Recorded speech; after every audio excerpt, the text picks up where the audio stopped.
Yes, yes, yeah, It's cool. Okay. yeah. All right, Ethan, you ready? Let's kill it. Go Yeah. ahead. All right. Good evening, everyone. Welcome to episode 2 of Paws in the Honey. What? Today, it is our genuine pleasure to be introducing the first jitterless coffee in the world. Meaning no crash, just stash that cash. Cha-ching! Yeah, that's right. With only 60 calories per recyclable can, it is no wonder Quokka has taken the world by storm, now present on over 15 university campuses. As you'd like to say, Quokka to the moon. Quokka's skyrocketing performance is exemplified by none other than their jitter-inducing performance on Indiegogo. How good was it, Ethan? Campaign goals were met. No. How good? 100% met in under 3 hours. How good, you say? 500% met. 5. What? 500%. Not 1, not 2, not 3, not 4, but 500% of the campaign goal met.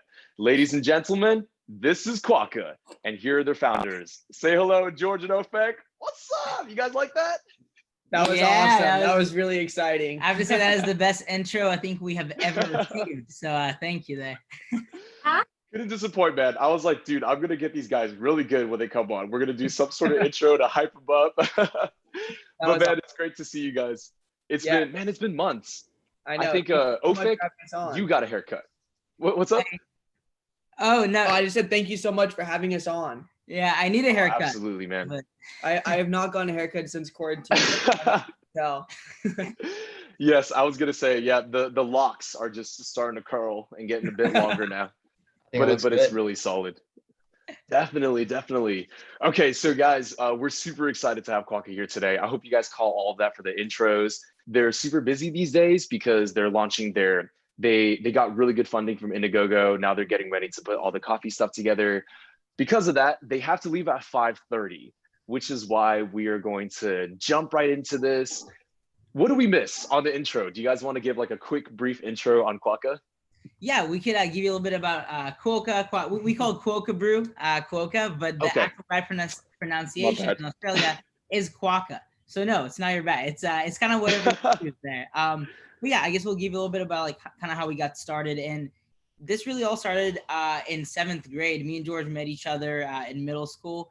He was actually one of my first friends when I moved here to the U.S. And we've always been into building businesses together. You know, we're those weird George, kids. you stole my spot, man. I was supposed to be that friend. Yeah, go ahead.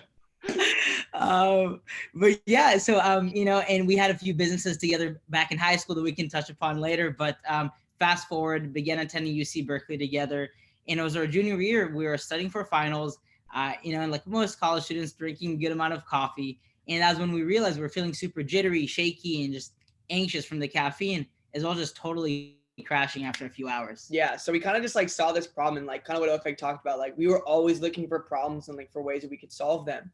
So, you know, we experienced this and started talking to our friends, and what we realized, like, we weren't the only one experiencing these side effects.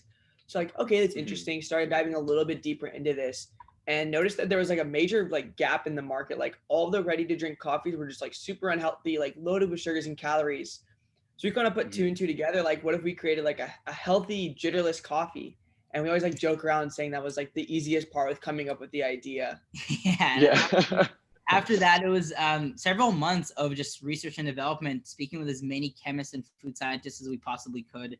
And eventually we created our patent pending blend of organic amino acids and nootropics that we add into coffee, but you know, and they eliminate the jitters and crash from caffeine, but don't sacrifice any of the energy or focus.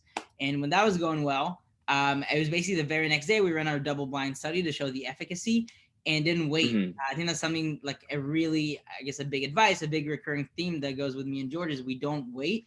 It was essentially the very next day. We still didn't have like the right bottles or anything. We just like ran with what we had. We took stickers, just slapped them on a bottle, and just went to start selling and spreading the word. And basically in what seemed like overnight, all these Berkeley students were just super excited by the idea and wanted to join, not only just buy, but also join. And we created our student ambassador network of 30 to 40 students at Berkeley alone. And when that was going well, we packed George's car basically to the brim with as many bottles as we could, drove to other universities, ended up expanding to 7 college campuses at the time. So now we're obviously 15, and have over Yeah. 200 ambassadors across California.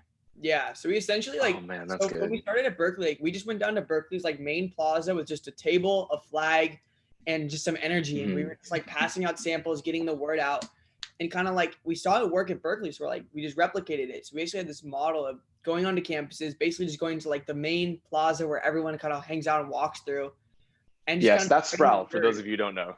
Yeah, Mhm. so Sprout Plaza, just getting like super ingrained into the culture, like sponsoring clubs, organizations, and it was going really well for us. Like we basically like we were growing month over month, and then overnight we saw everything change with COVID. But you know, rather Mhm. than be like demoralized or give up, it was more for us like, okay, this is just like a new obstacle. Like, how do we figure this out? So I ended up Mhm. transitioning everything to online. We had to learn how to, you know, build websites, optimize everything, run ads, like just figure Yeah. out that entire sphere. But you know, like COVID didn't stop us. So like we've grown month over month over month, with like the months after COVID actually being our biggest months yet. And Wow. we ended up Mhm. launching a Mhm. crowdfunding campaign, kind of what you guys mentioned at the beginning. Uh, Yes. yeah, the Yes. pre-order campaign for our new product that was a shelf stable. It allowed us to expand like crazy. So ended up launching that, and it went pretty well. Yeah, we Yeah. Oh, pretty well. It was 500%. 500%. yeah, That's so right. That's right. So basically what we did, Okay. and it's So, really smart, is yeah, just to kind of touch on what the crowdfunding and the reason for that is, it was a pre-order campaign, and we ended up raising $71,000 just in pre-orders, using all that money now to manufacture the cans and really build this thing to scale. mhm. That's why it's crazy times. We're getting all like thousands of cans on Tuesday to our facility. So that's Mhm. go time. So that's been Gotcha. all Gotcha. the back end operations there. And yeah, here we Exciting. are. Mm. Wow. Okay. Hey, that was an amazing summary. You guys touched on so much. So we're gonna unpack that a little, and we're gonna drill you guys on some really Do it. specific questions. I thought like, okay, so in the starting thing, I think something a lot of these students there in middle and high school predominantly who are attending today, I think they're very interested in the mindset. Because I will tell you something, especially a lot of the people in the audience today, a lot of them they happen to be of Asian descent. A lot of the ways we are raised is we're told like, oh, we should find something safe. So like what helped you guys become so fearless when you started tackling these? Like, why did you think, oh, hey, I'm going to grab my buddy here and we're going to start a company instead of let's become software engineers? Yeah. No, definitely. That's a very good question. I mean, it's interesting because OFEC and I are kind of the tale of two cities. Like my family is very like small business entrepreneurial, whereas OFEC's Mhm. more of like the engineering. I think this is a question more towards you than me. I guess yeah, everyone in my family is an engineer. First, when I wanted to do business, they're like, "Come on, do something serious. What are you doing?" So that's kind of my background. But I think it's a few things to answer your question. First of all, it's not caring what others think of you, and that's obviously way easier Mm, said than done. But when we're going, it's a few things. Like with my parents, like obviously now they're super proud seeing everything. But at the beginning, it was like, "Are you sure you don't want to be an engineer or something like that?" Um, yeah. I was like, hey, not only am I that, I'm also barely going to school now because I'm focusing on my startup. And they're like, what the hell are you doing? So it's really knowing deep inside when you believe in something, giving it your all, and not letting others kind of like stop you from doing that. And, obviously I couldn't even be here without my parents. So it's like, it's working with Mhm. them and kind of showing them. And obviously now Mm, they see everything, but it's not just that. It's yeah. parents is one side. It's also friends, and it's also just random people. It's weird. We Mhm. care about what random people think of us. For an example, you're out there, like we're tabling. A lot of people are kind of scared to approach someone like, hey, do you want to try some jitterless coffee? Like, hey, have you heard about Quokka Brew? But it's like, why do we Yeah. care? Yeah. People are not even in our lives. And I think it's just kind of internalizing that. And it's like not caring, just really listening to yourself Yeah. and doing it. Not waiting. I think procrastination is another Mhm. big thing. Is like, like I Oh, can yeah. do it, but like I'm gonna do it next day. Like for us, it could have been so easy to be like, we have the formulation, but we're not going to start selling yet because the cans aren't here and we don't even have the logo isn't finalized, etc., etc. But we just said no, Mhm. we're going to start it right now. Build up the hype, build up the buzz, Mhm. get to where we are now. To tack on something really quick, Ofek, feel free to correct me if I'm wrong about this. I feel like when it comes to some of our parents, like because your parents sound a bit like mine, it's more I think it's out of worry. that they want us Oh to take yeah. a safer job, so to speak, right? So it's not that they're totally against us. It's just they're like, hey, do you know what you're doing? Because in a startup, I believe we tend to take on the burden of keeping the lights on. Like if the lights are not kept on, it's that all that responsibility is on you. But if you work at a corporation, then your responsibility is deferred. You know, like because if I'm working at Google, I just collect my paycheck every month, and then I'm good to go, right? Yeah. If I don't finish this, it's not like as of Google's going to end. But if I'm working in a startup, if I don't do my job, right? You're done. Yeah, yeah, exactly. Exactly. Yeah. You're 100% right there, and I think it's they're worried about our emotions. I think from my parents, like, and I am very blessed, like, very typical middle class family that can, it's like worst case, I go back and live with them. Obviously not optimal to do in my 20s, but it's like they're not worried for me being like, necessarily like not finding or like being like homeless because I'm taking on this risk. I think it's they are afraid of like me getting hurt, and it's like my emotions. Like when this fails, and when you give something your all and you see it fail, like that's obviously really tough. But I think this is something really, really important is you need to want to succeed more than you're afraid to fail. And it's kind of like apples to oranges, but if you think about it, and it's like you need to, when you fail, it's not failure if you don't, it's only failure if you quit, essentially. Like there's things that go wrong every single day, as cliche as that may sound. But for us, it's just like George said, it's just like even with COVID, that was like, whatever, it happens. Like, what can we do to learn? What can we do to keep on growing instead of just like looking at something as like demoralizing? So yeah, and that's what I showed my parents. It's kind of like you show your parents like, hey, I can go through these things. Like I've gone through them. I'm fine. Like, oh, look, he's fine. Okay, he can let him do his thing type of thing. That's really great. And I really like that attitude, like that kind of fearless attitude, being more wanting to succeed more than you like are fearful of failure, right? That's really cool. And I was wondering, kind of tying this back into the attitude, did you guys have any mentors, growing up or at UC Berkeley that might have good point. guided that development, made you realize those kind of things or helped you along with Quokka and the development? Was there anything like that for you guys? Any really important people that kind of stood out and kind of pushed you in the right direction, helped keep you straight on the right path, learn a great mindset? Anything like that for you guys? Yeah, I mean, so on my end, like I was very blessed because like my parents owned a small business, my uncles owned small businesses, my grandparents did. So growing up, like I helped my uncle at his landscaping company. I helped my grandpa at his auto shop. And I think like growing like up, I knew like the struggles because there were times, where the money was good. There was times when the money was bad. So I understood like, the emotions of how it felt. So I think growing up, it really did like help me and prepare me. But, like once we did launch Quokka, like we were very blessed because like we met some really great people, both in the community at Berkeley and beyond, that kind of put us in the right direction, because launching a business, especially in like a new industry, is difficult. Like you don't even know, like there's a saying, like you don't know which way is up because it's like a totally foreign area. Having great mentors and people that have done it before and like kind of not necessarily copying the blueprint of, but understanding the direction that they went, it's like invaluable. Like it makes it significantly easier and just a more efficient process, because there's so many small details that you would never have thought about that have like huge impacts. Yeah, and like execution. Correct.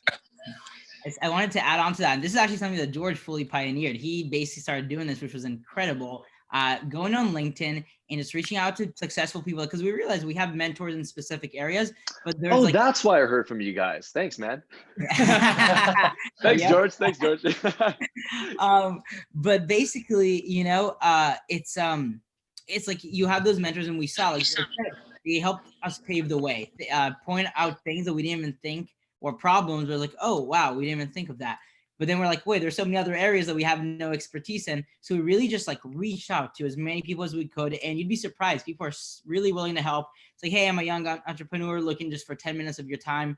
Then the next time it's 30, and the next time it's an hour, and they become invested in you. We've had like industry, like some billion-dollar CEOs and investors and people like that we're speaking with now that are mentors. And we didn't have them to begin with. We really just sought them out on LinkedIn.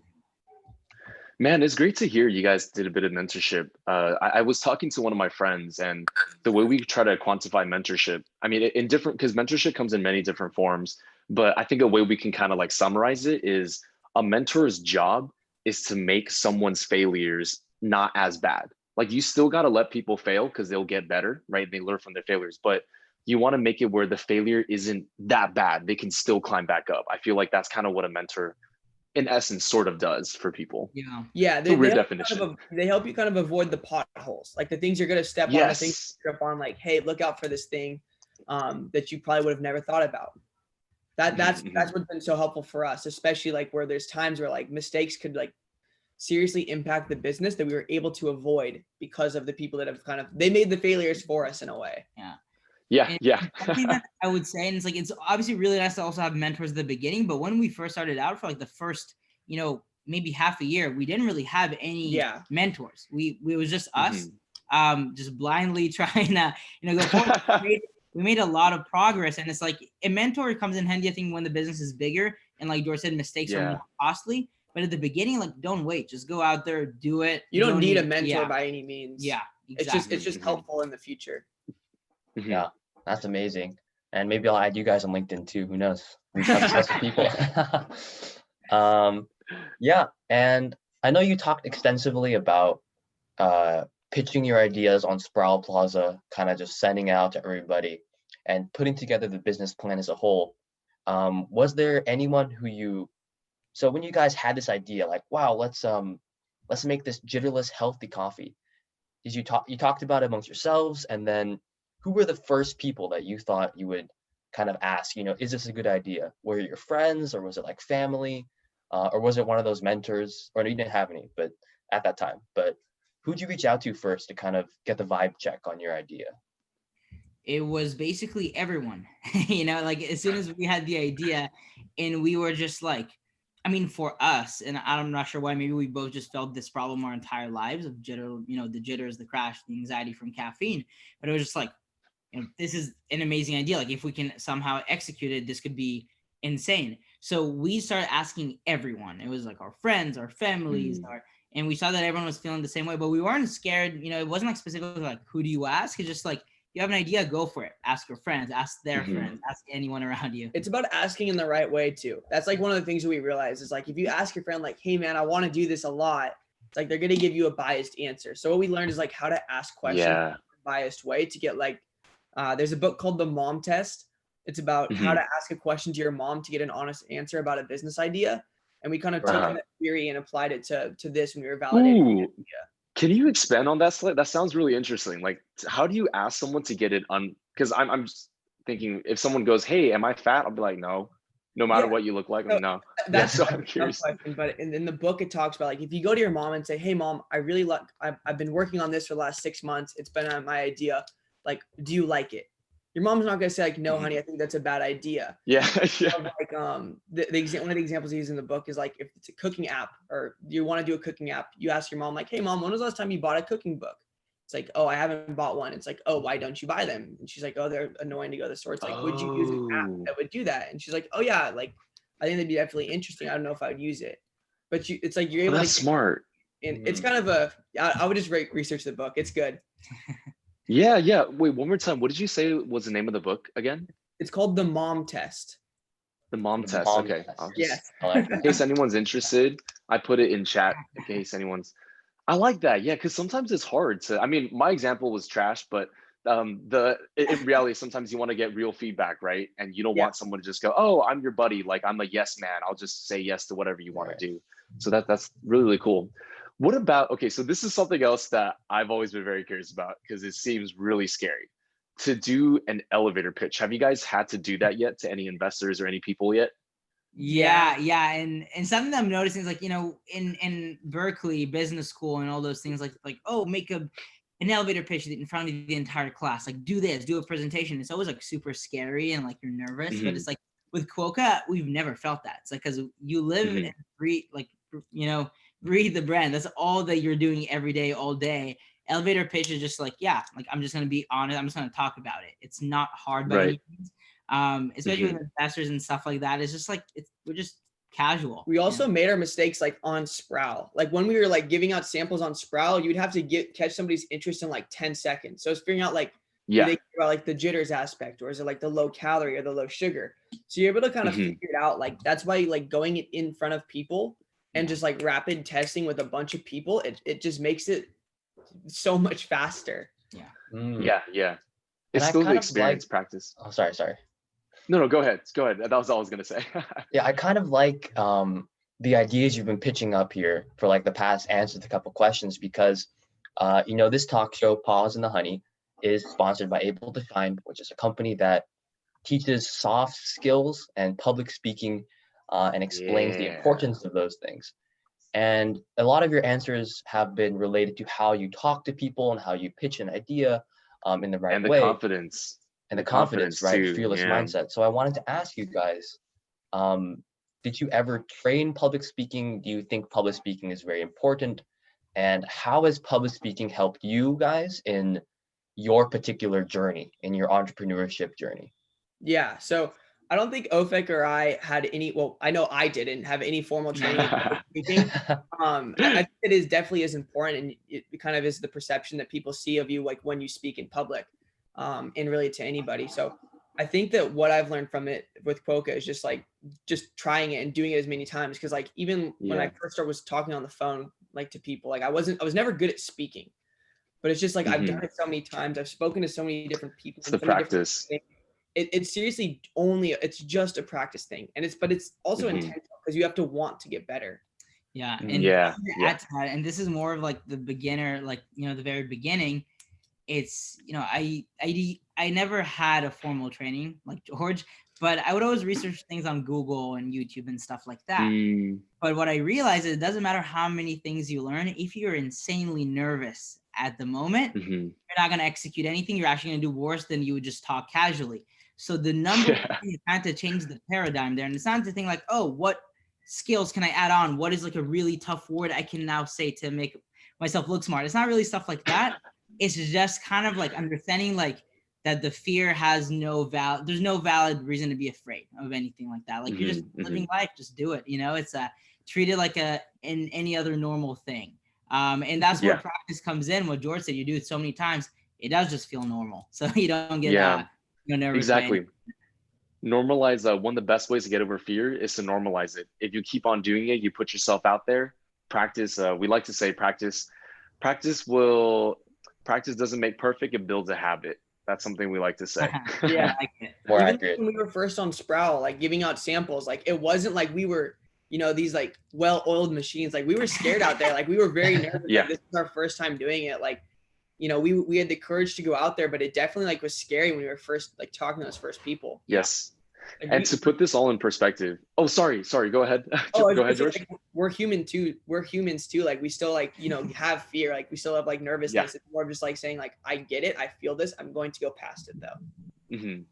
To put this a little bit into perspective, for me, I have received public speaking training in the past, and I also like did the whole shtick. And on top of that, I love talking to people, so I had plenty of practice. But when I did hand billing is what for the audience. That's kind of what George and Ofek are talking about, except for them, they're actually giving out the coffee. For me, I'm just giving a little postcard, a little piece of paper for you to be like, hey, come out to this event. It was so scary. I couldn't do it. For the first week, I just didn't want to walk up to people. I was scared of rejection. But it was only when I got over that initial fear that, I'm not going to lie, I was a pretty good hand biller, because like I would just have a conversation, just chat with them. So like, even if you train and you practice and you have these public speaking skills, you won't even get a chance to use them to like charm the people until you have the ability to get over that initial fear. Okay, I got to do a quick time check because it is 5:29. I know you guys are in a huge rush. Just want to say thank you so much. I know it was a bit short today, but I'm always really happy to see you guys. I love what you do. I'm not saying this in a condescending way at all. I just feel like really proud whenever I see you guys doing well, because like, oh my God, I know these guys. Like these guys went to my school. This is so cool. So, yeah. But any last words you guys want to leave? I was gonna say, like, I know this was short and we apologize. We have to leave right now. But if you guys anyone to get in contact with us, like, we have taken a lot from, I guess, talking to other people who have kind of gone before us. So we'd love to kind of, give back. So if anyone wants to get in contact with us, our emails are just ofek@quokkabrew.com and then george@quokkabrew.com. Yeah. And LinkedIn. Yeah, we'll yeah, you can. My LinkedIn's just my name. Okay. Yeah. I also want to thank you guys for coming. I really appreciated all the great insight you guys had. and wishing you the best of luck, with Quokka and growing it and just becoming a great company and everything like that. Thank In you. 4 years, we'll check because Ethan will be graduating in 4 years or 3.5. Yeah, thank you guys again so much. And Gary's been like our supporter from the very, very beginning. He's just one of those people to see the vision before anything even happens. So thank you as always, Gary. We love to be back too. So yeah, definitely. We'll finish the other half an hour sometime in the future. Definitely. Yeah, we'll figure that out. But yeah, thank you guys again so much. And our emails are in the chat. Yeah, have a great evening. Thank you guys. Yeah, all right. Hey, good luck with everything. You All too. right, take it easy, you two. Bye. Okay, so unfortunately, I said Quokka, but George and Ofek, they got to run for now. But we can fill in a few of the gaps. As always, if you guys have questions, feel free to just leave it in the chat. I did want to fill in a quick story about their Indiegogo campaign because this is something very interesting. The things I love the most about George and Ofek and why I always want to bring them back is they are not afraid of failure at all. And they are not afraid of things they don't know. It's like, oh, I don't know how to do this. It's okay, I'll figure it out, right? Like to have that confidence, you could say, oh, that's wishful thinking. That won't always work. Well, if you just put the lip service of saying, yeah, I'll figure it out, sure, nothing's going to happen for you. But I mean, if you say, yeah, I'll figure it out, and you actually put the time to do the research, to do the practice, you can figure it out. You can always figure it out. That's the biggest thing I loved about them. There's one story about them that just really exemplifies what they do. When they were getting ready to do their first crowdfunding campaign, they were going to be on Kickstarter. But at that time, Kickstarter said, we aren't accepting energy drinks anymore. Because Quokka is caffeinated, it is technically an energy drink. They're like, dude, come on, this is so messed up. Like they planned for months and just everything just sucked. They couldn't get it done. So they were like, okay, you know what? We need to do something. We can't let this fail. So we're gonna just scramble around, do whatever we can. Like, hey, Indiegogo seems to be taking these offers. They decided to contact Indiegogo, and while they were in the workings, it turns out someone from Indiegogo had tried their coffee before, and they're like, whoa, you guys are gonna be on our campaign, like our website? That's insane. Let me put a good word out for you so that we can direct more traffic onto your page. I'm not saying that everything is about luck. Luck does play a role, but in order for luck to be able to benefit you, you have to have the skills, you have to have the base to be able to capture that moment. It's a pretty cool story, right, Ethan? Yeah. And I like what you said about luck. It's kind of, I was watching this video about how you're going to become the most successful person in the world, something like that. And what you're going to find is that everyone who wants to be the most successful person in the world is going to be putting in an outrageous amount of work to get there, right? And everyone is going to be putting the equal amount or roughly equal, insane amounts of work in. But the person out of like those, 10, 15 people who put in that much work, who's going to become the number one person in the world, that's mainly going to be decided based on luck. Because by that point, you've put in all of the work that you need to do. But the point of this is not to say like, oh, luck is, the only factor that matters. Is to say that if you want to maximize the gains that you get from luck, you need to be putting in a lot of your own work and working toward your own goals and putting that effort in order to actually benefit from it. It's something that I wanted to put out. Yeah. No, that's really great. And it applies not just because remember, all you guys know that I'm a lot older than Ethan. When I don't know if I've told, if there are any of my old students in here, they know the story. But for those of you who weren't my students or don't know who I am and things like that, a story I always like to share was I was very lucky when I had a shot with, I used to work for Google for a bit. And the reason why I got there, sure, you could say it was luck, but I needed an insane amount of skill in order for that luck the luck was giving me a chance, so my interview was really different. I got grilled in every which way form because my resume didn't look that good. But luckily for me, they also gave a test. It was like a data analysis test alongside with the original interview. And they're like, this is very interesting because we don't really like your resume, but like you passed this initial test with flying colors. That's amazing. We want to take you in. And then for the next couple of rounds, the way they grilled me was all soft skill stuff. They told me to basically make impromptu speeches, answer really weird questions, try to like wow them with my personality. And honestly, sometimes half the time I was like having jokes with them, you know, trying to show them, hey, I'm a really fun person to work with. This is something you'll enjoy.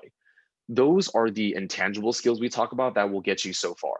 Because numbers are numbers. There's so many people who are good at numbers. If you have intangibles, that helps. And if you have the luck, so that's the order it goes. You need your skills, but you really need those intangibles to stick out.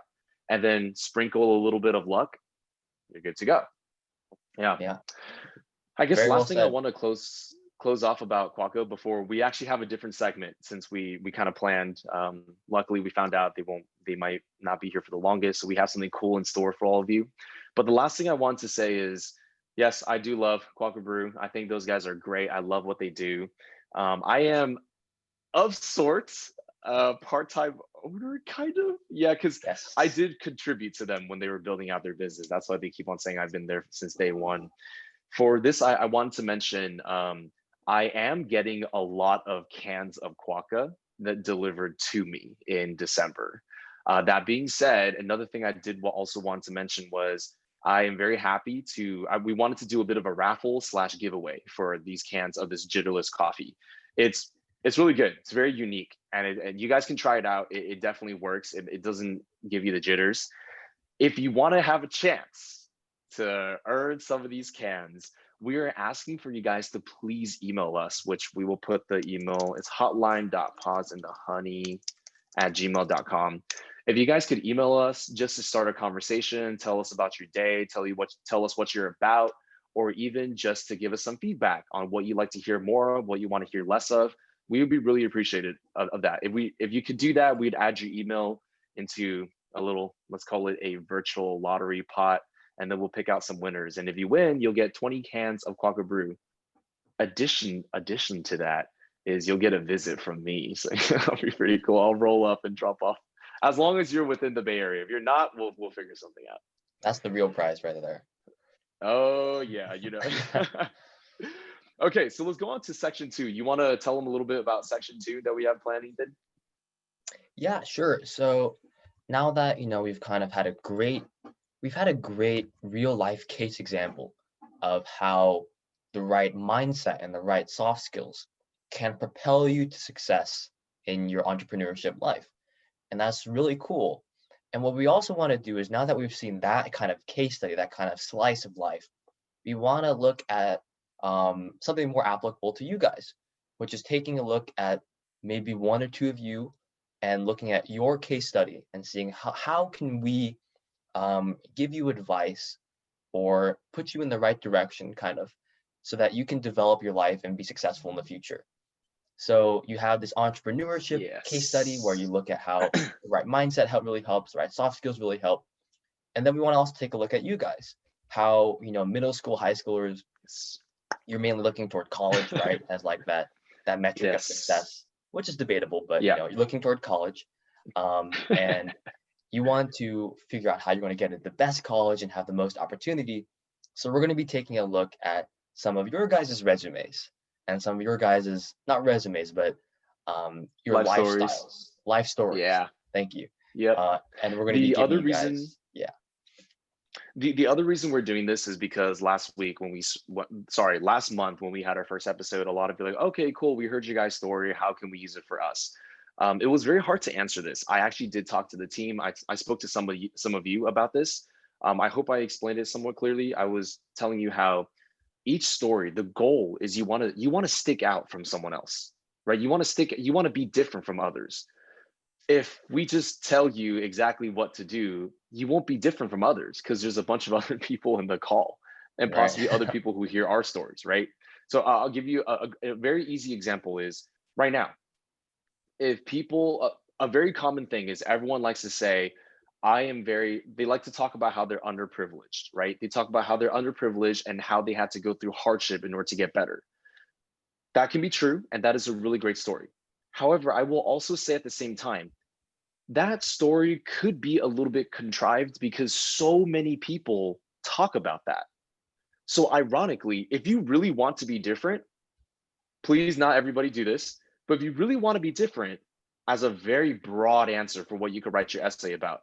I dare you and I challenge you to just straight up go, hey, I'm super wealthy. I was born with a golden spoon in my mouth. I am super privileged. Come at me.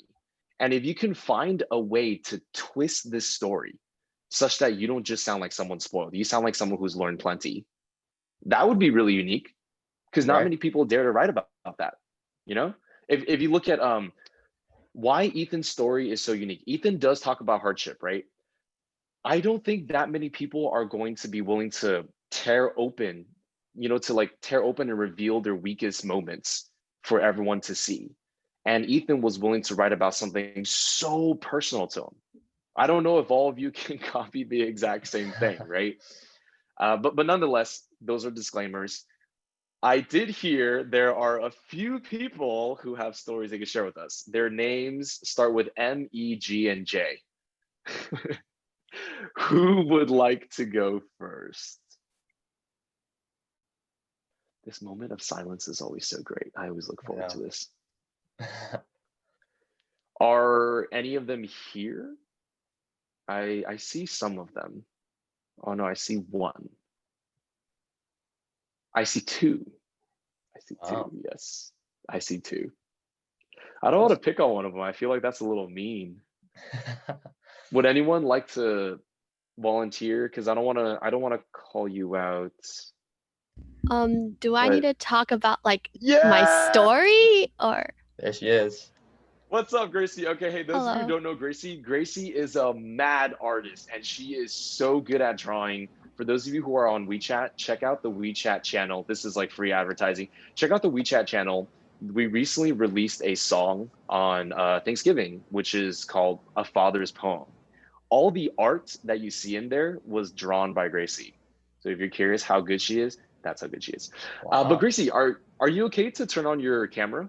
Oh yeah. You Okay, join give me a us? second. Yeah, no worries. Take your time. Can you see me? All right. Hello, Yeah. hello, hello. Yes, we can see you. Okay, so the way we want to go about this, you can just share whatever you like. You don't have to get too personal, but I know you're still a year or two, I think, away from college apps, but have you thought about at all about like what kind of direction you might try to go in, what kind of schools you might go for? I was thinking like what like essay topic, like what I'm planning on writing on, maybe. Okay. Okay, sure. Like, I was thinking along the lines of being an Asian American in America and pursuing art and having like Chinese immigrant parents, because not a lot of Asian parents would like their child to pursue art. You know, like that's very Yeah, yeah. stereotypical. And I feel like I can write about that and how I helped my parents become more progressive. And yeah. Oh, Yeah. okay. So that was along the lines of what I was thinking about. And I plan Okay, on very going to cool. art school, pursuing some type of graphic design or like user face design. Yeah. Fantastic. Before we get into case study, just want to say really quick, we can always touch base, Gracie. I have some friends who are in design school. So if you wanted to talk to them about like how they spoke to their parents or just what path they're taking, I think the two I'm thinking about, I think they both went to Parsons, which I think is a pretty good art school. Yeah. Last I checked, but okay. Cool. All right, awesome. Give us a moment. Does anything pop to mind right now, Ethan, for you first? Because something does come to mind. If you're still thinking, the first thing I want to use as an example for everyone listening, I think the first part, Gracie, where you talk about, okay, my story, I want to talk about art. Great. The first thing that already makes it great is Gracie loves art. She's good at art, and most importantly, she loves it. Then the second thing is, I like how you talk. It's the second thing that I also think is pretty cool. I'd give it probably like a 7 out of 10 in terms of cool factor, is the fact that you mentioned, I do have Asian parents and they are immigrant parents, because that is very true. Usually you could delve into a little bit about how like there's a reason why generally immigrant parents, the second generation of kids, they always get something safe, because when the immigrants came over here, they usually did something safe. So it's natural that the kids copy and do something safe as well. But what I think was like 9 out of 10, 10 out of 10, that's really cool, is you being willing to talk about how difficult it is to work with, to try and get immigrant parents to be more progressive. I think that's really, really unique because I think that's like a battle that's very hard to win. Even Yes. to this day, like, dude, talking to my parents is like, but yeah, Ethan, what are your initial thoughts on it? Same initial thoughts too. I think the what really makes your kind of idea really unique is the changing of the mindset of your parents. That to me is so the idea of writing an essay about how your parents, typically Asian American parents, right? Your Asian American parents want you to go into a safe field and you decide to do something different. That idea is not incredibly unique, I'd say. Personally, I have art friends who I think wrote about that. Some of them did really well, so not saying it's a bad essay topic, but I do think that the stereotype exists that Asian parents want you to go into safe occupations, and as a result, I think it is somewhat of a I wouldn't say it's a common topic, but I wouldn't say it's super rare either. That's not saying it's a bad Mhm. topic. I'm just letting you know it's out there. What I do think is super unique though about yours is you talk about how you actually change their mindset. And that can reveal a lot about you as a person. Because if you're Mhm. actually changing your parents' mindset, it really shows your passion for something that you love. Um, it can show that you have the interpersonal skills, the soft skills, you might say, to kind of Yes. sway someone's opinion, right? That's really interesting. Hmm. Um, Hmm. and I think that this essay topic, if I were to rate it out of like 10, I'd probably give it probably an 8.5, which is very good in my opinion.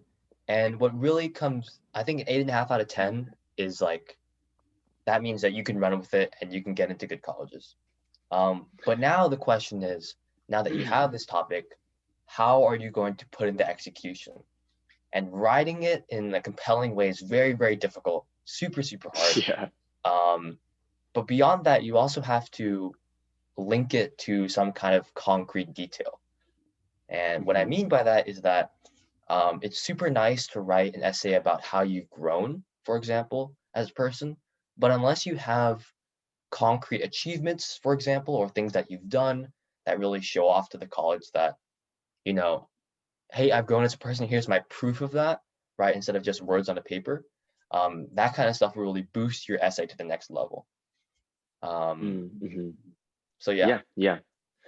I do want to tack on. So I got some time to think, Gracie. I was taking a moment to think about like specific things. I think something specific you can. I would love it if you could. Again, your essay, you can consider it. I'm thinking about when you talk about how you convince parents, right? So similar to what Ethan talked about. Maybe originally it was like a debate. You reached it. You looked at it as an argument. Um, this is the story I'm trying to portray. Like originally you thought about it as, why do my parents don't understand me? So you always looked at it from an arguing perspective or from a debating perspective. I need to convince them of this. But maybe as you grew older, maybe you found that my parents are actually on my side. And the way that you convince and help change people's minds, or if you want to think about change people's mind, it's more about how do you find a way to unify your beliefs, find where you have common ground. The reason why I go with this is because then you can connect it to a bigger world topic. As I'm sure you are definitely aware of, when we talk about politics nowadays, the main issue is how far to the extremes they are, right? It's like if Sure. you're blue, then you're like, you got to be super blue. If you're red, you got to be super red. And, whatever blue says is wrong or whatever red says is wrong. I think if we ever want to come to a means of understanding each other, this is the mindset we have to take, is that not everything is black or white. It's not that extreme. And maybe you can talk about how your journey of convincing your parents how to be more progressive was, you took on this mindset and this is something you love. This is how you want to give back to society. I think if you can tie that in now that you connected to the world and how you can bring about good, maybe also tack in something about how art unites people, then does that make sense what I'm talking about for the extremes and how people Yeah, are? yeah, it makes sense. Okay. Yeah. So basically, to be more clear, cancel culture. You know what cancel culture is. So Yeah, of kind of course. address that. Yeah. Yeah. Okay. And I Well, hey, think just yeah, sorry, go ahead. one last thing I want to Mhm. tack on here is that it's super important in your essays to craft a story. And what I mean by that is that you can have an amazing resume, a 4.0 GPA, you've done all the extracurriculars in the world, you've been outstanding student, outstanding, qualities that are listed on paper. But what colleges really want to know, especially if you're applying to, elite colleges, top 20s, etc. UC Berkeley, hey, maybe we slot in there. Yes. They're trying to get to know you as a person.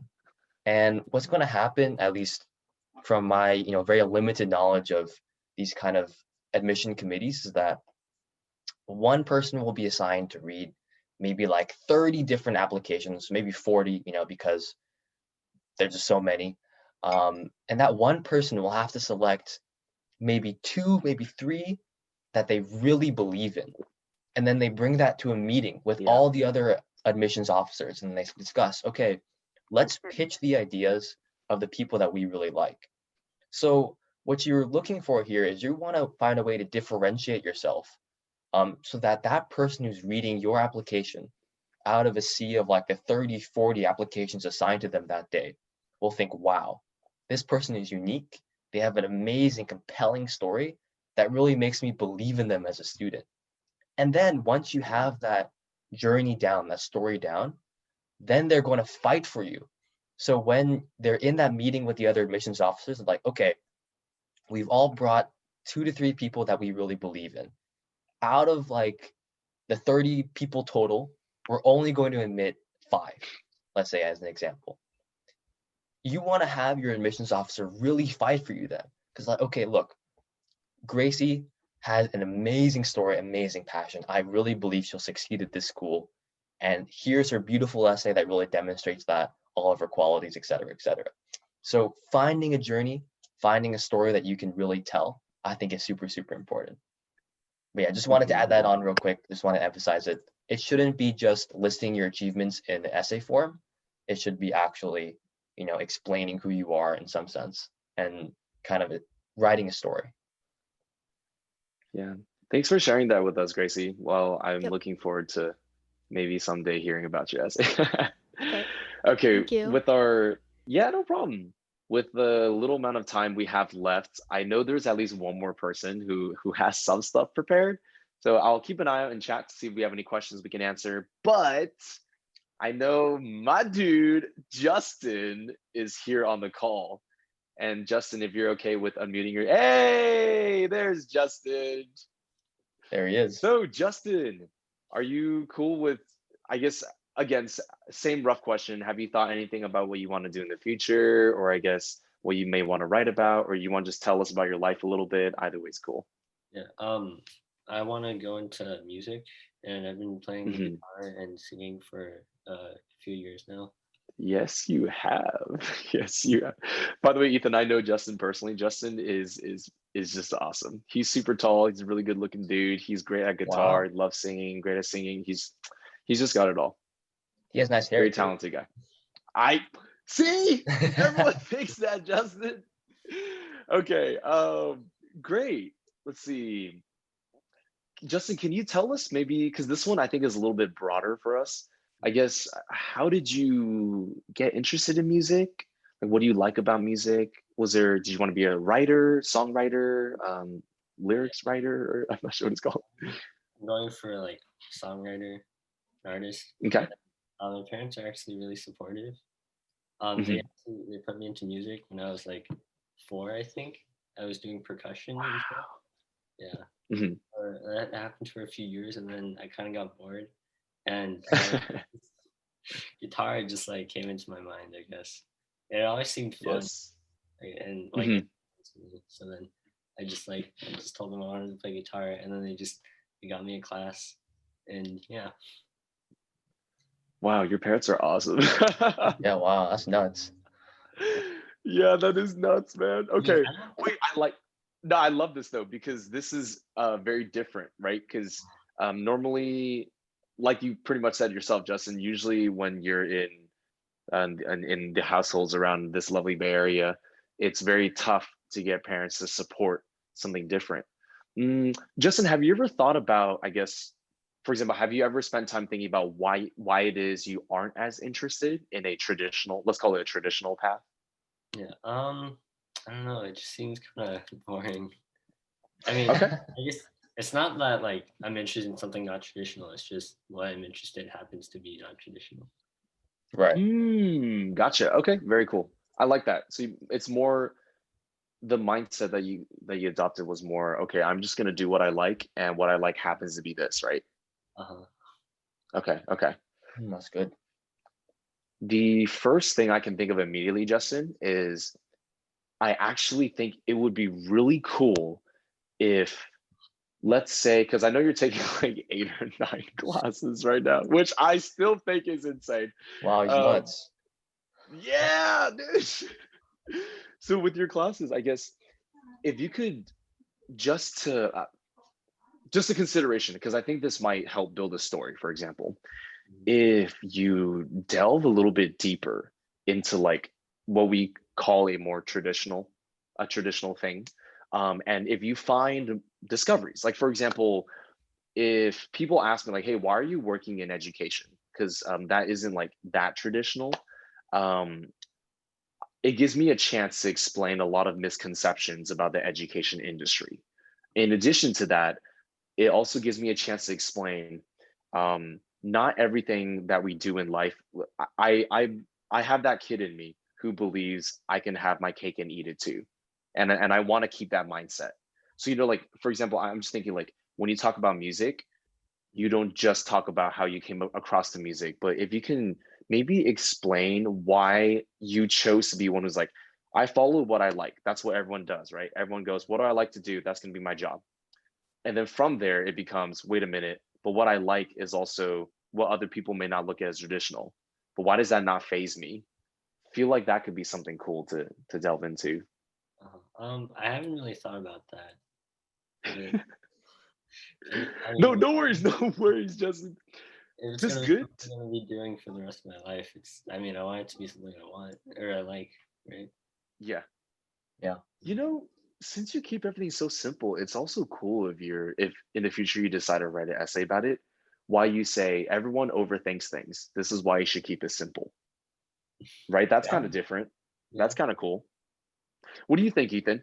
I think that there are so many interesting ways that you could take this. Uh, as someone as passionate in guitar, has been introduced to instruments at the age of 4, which there's a common trope that Asian Americans, play piano or they do all kinds of like violin and stuff from a young age, but 4 is probably among younger than usual. I feel like most start a little later. Um, Yeah, yeah. but what's really interesting about this is that I think what I want you to do in terms of preparation for your essay is I want you to spend a lot of time being introspective and think about um, and what I want you to think about is what really inspired you or what inspired you to like really delve into music and to put so much time into it. That's one. Two, I want you to think about why you enjoy music, like in the present tense. And then three, I want you to think about how you can envision yourself doing music in the future. So what I want you to do is I want you to spend, this is going to be tough, by the way, introspective thought. Um, I would prescribe, by the way, as a great way to get your life under control because you're thinking Yeah, about that's true. what you're actually doing.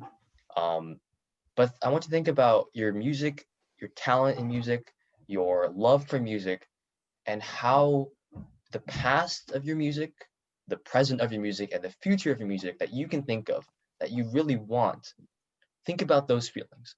And then once you've identified those feelings and your motivations behind it, where you want it to go in the future, then you can start crafting an emotional essay.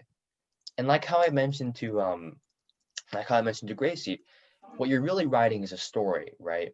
Yeah. And you don't want your story to be something like, okay, look, at the age of 5, I started my calculus journey. At age of 8, I And that was finished at I USAMO, and then met my first love.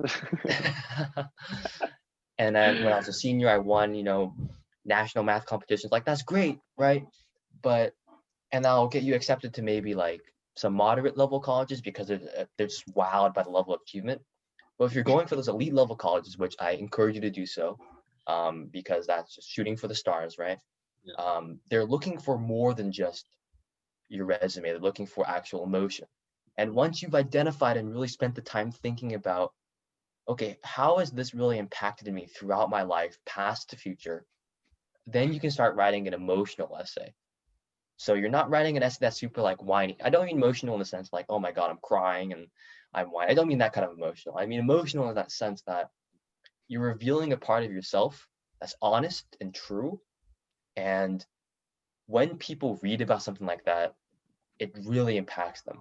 Like you can tell when someone's BSing something. Yeah. You know, and when someone's BSing something on like an essay or a college app, you can tell their heart's not into it. But when you have actual honest writing that comes from the heart, it's so impactful. And you can only get that kind of writing if you put in the thought. You have to put in the effort to think about your motivations behind music and why you want it to go in the future. And then once you write that essay, you'll have a perfect emotional essay. That's what I think. I feel like it's a little hard to give very specific advice or like directions so I can see your essay to go in because I don't know you as a person. And I think that the only way you make your essay really, really unique is if you leverage yourself because everyone's unique. And that's what I want to say. I think it could be really good though. I have high hopes. All right. Thanks. Just for my round two of thoughts after I got some time to sit and think. I gotta say, I actually I deviate from you on this one, Ethan. Just personally. So with essays, definitely want to preface this is totally normal where when you ask different people, they'll have different thoughts. Ethan, I think Ethan's opinion is totally good for an essay. I could definitely see that being written. I'm saying this partially because of I think how I know you, Justin. Again, this is why knowing and having a personal connection can make a difference to what we say. Justin, I feel like you just go with the flow. Like that's how you've always kind of come across to me. And I feel like now I may be totally wrong, but just bear with me. I'm thinking back to what I said earlier, and I want to give some more specific thoughts, kind of like what I was saying to Gracie about because nowadays, if you think about it, the world is so damn complicated, right? Like, right, like for example, me growing up, again, you're taking 8 classes, okay? And then, I mean, like when you're in high school, you got to learn calculus, you got to learn like the stats stuff, you have to learn everything, and you're just in high school. Computer science is mandatory now. Then you got to navigate. I hear about how you have to navigate the whole social media thing. That's like a way that you're viewed. Back in the day, no one knows what I do off school hours because my landline was unplugged at home. I didn't get internet. I just hung out at school. Like things were really simple, right? Nowadays, if LeBron farts, everyone in the world knows, right? Like cameras everywhere, like Twitter, right? So I think this is something you could potentially talk about. And specifically, like talking about how you're not saying that we should be basic and like go back to being cavemen. That's not what you're saying. Like maybe you could say, maybe we should just not overthink too much and just try to live life simply. And here are some great examples you could put in. Have you ever watched Ready Player One? Yeah, I have. Yes. Okay, James Halliday quote, can we just go backwards really, really fast? Like sometimes it's nice to not have to advance too much. I think that's a great one you could think about. Another one is, have you guys, have either of you watched The Good Place, the show? Yeah. Okay, okay, this won't spoil anything, but I'm just gonna say real quickly. You know what they said about the point system, right, Justin? You know what I'm talking about? Okay, that part, right? That talks about how because the world is so complicated, the point system doesn't work anymore. Yeah. So I feel like, I mean, go ahead. Yeah, it's fine. Oh wait, what's up? What's up? Let me know what you think. Yeah, go for it. Go for it. It's just, that's more with like the humans than like society. Yes. Yeah. This is like because generally when we write these essays, if there's a way we can connect it to how we want to try and impact the world, for example, that's a good like final step connection. So, but again, I do think being introspective is really good. I'm not saying at all. I am not saying that Ethan's idea is bad. I think Ethan's idea is really great. I just want to offer something wacky and an alternative too, just to consider. That way, like also for the audience, you can see what me and Ethan are trying to think, right? We always try to think different. We try to think about discovering yourself. Those are all very important. Yes. Yeah. Dude, thanks, Justin. Thank you for sharing that with us. We look forward to also potentially hearing back from you as well. Yeah. Go to sleep And early, you're a Justin. junior, Justin? Are you a junior, a sophomore? I'm a sophomore. Sophomore? Okay. So you got a little bit of time. But Yeah, Justin yeah, is I look forward to 6'2". it. He's so tall, man. I'm so jealous. Okay. Anyway, all right. Sorry, guys. We are a little bit over time. But, oh, man, Ethan, you and I didn't get to catch up about how school's been. But we'll do that the next time. Yeah. We just want to say thank you so much, everybody, for attending today. I hope everyone got to learn maybe a little bit, learn a little something. Also, if you have questions about Quokka, or if you want to be in the next case study, hit us up on hotline. We're glad to talk to you. With Justin and Gracie, we know them personally. That's why it's easier for us to listen to the story and be like, okay, and knowing the way you are, we would try to go this direction. If we don't know you at all, it's honestly harder for us to even try and give any semblance of feedback. Okay, besides that, I hope everyone else has a wonderful rest of your Saturday. Stay warm because it's really chilly. Hit me up on LinkedIn if you want an invest. I'm kidding about that. But besides that, we'll see you guys next time. Paws in the honey, out. All right, see you guys. See you later, Ethan. Take it easy, man. Bye. Thanks for coming.